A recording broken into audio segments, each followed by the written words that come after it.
有专家提出清朝的老百姓不爱国。据圆明园残回考中记载，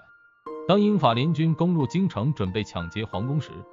当地的老百姓却跟他们说，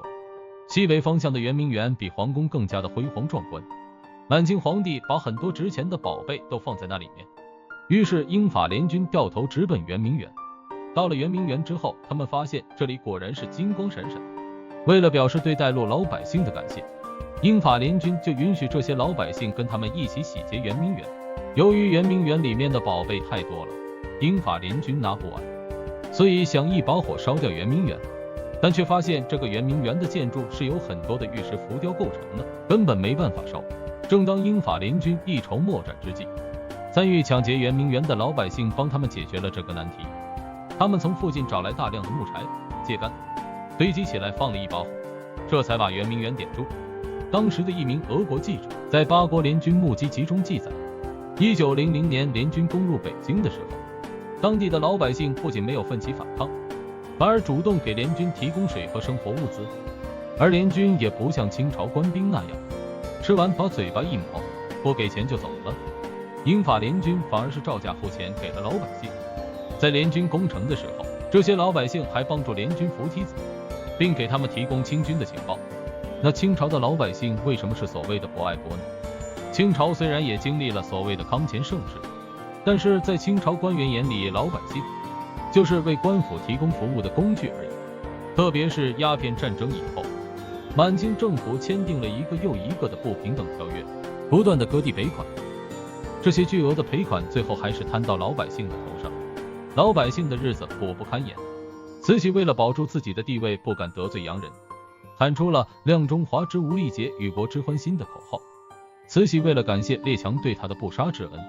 榨取全国老百姓的血汗钱来讨好列强，老百姓的生活雪上加霜，生死也只能听天由命。这也导致当时流民遍地，仅聚集在京城一带的流民就多达10万之众。而清政府对这些流民不仅不管不问，还担心他们聚众闹事，就调集重兵时刻防范这些流民百姓。在腐朽满清的统治下，老百姓性命都难保，而有的专家却要求他们精神高尚。难怪有历史学家说，导致清朝灭亡的并不是洋人，而是天下苦情久矣，于是说亡就亡了。那英法联军为什么要火烧圆明园呢？这不是打大清皇帝的脸吗？1860年10月18号，英法联军一把大火把圆明园烧得一乾二净，同时被烧掉的还有大清皇帝的脸面。就在火烧圆明园2个月之前，英法联军抵达通州，咸丰皇帝吓得赶紧派人议和。当时的英法联军派去了以广州领事巴夏里为团长的一共39人的代表团来和朝廷谈判。谈判刚开始还蛮顺利，双方基本达成了罢兵停战的协议。但是巴夏里提出了一个要求，那就是亲自面见咸丰皇帝并递交国书。当时的咸丰皇帝非常自大，说你们要亲自见我也可以，但是要行跪拜之礼。巴夏里一听，你完全搞不清楚现在优势在哪方，都兵临城下了，你还要摆架子，于是断然拒绝了咸丰皇帝的要求，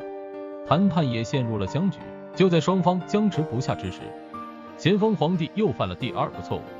他头脑一热就忘了两国交战不斩来使的老规矩，于是派僧格林沁出马，把巴夏里代表团这39个人全部扣押收监。通州谈判因此全面破裂。要不怎么会说咸丰是最没有见识的皇帝呢？他竟然以为巴夏里是英法联军的老大，想来个擒贼先擒王，通过控制巴夏里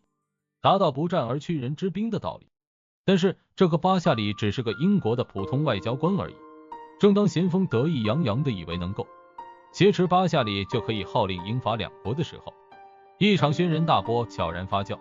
英法联军在得知使团被扣的当天，就在通州的张家湾对清军发动了猛烈的进攻，结果清军大败。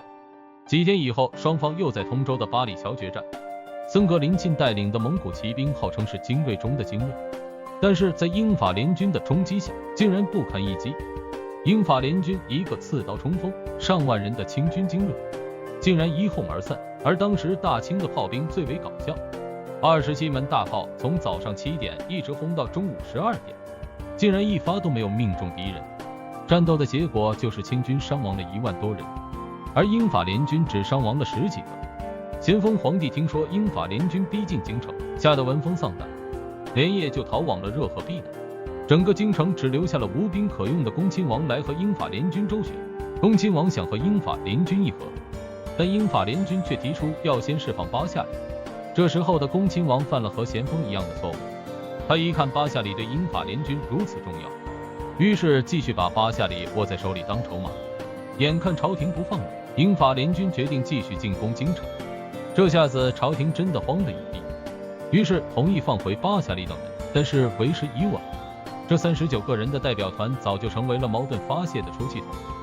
26个英国人死了13个，13个法国人死了7个。最惨的就是《泰晤士报》的记者巴贝尔被分尸做了狗粮，使团里面还活着的这19个人也被折磨得奄奄一息。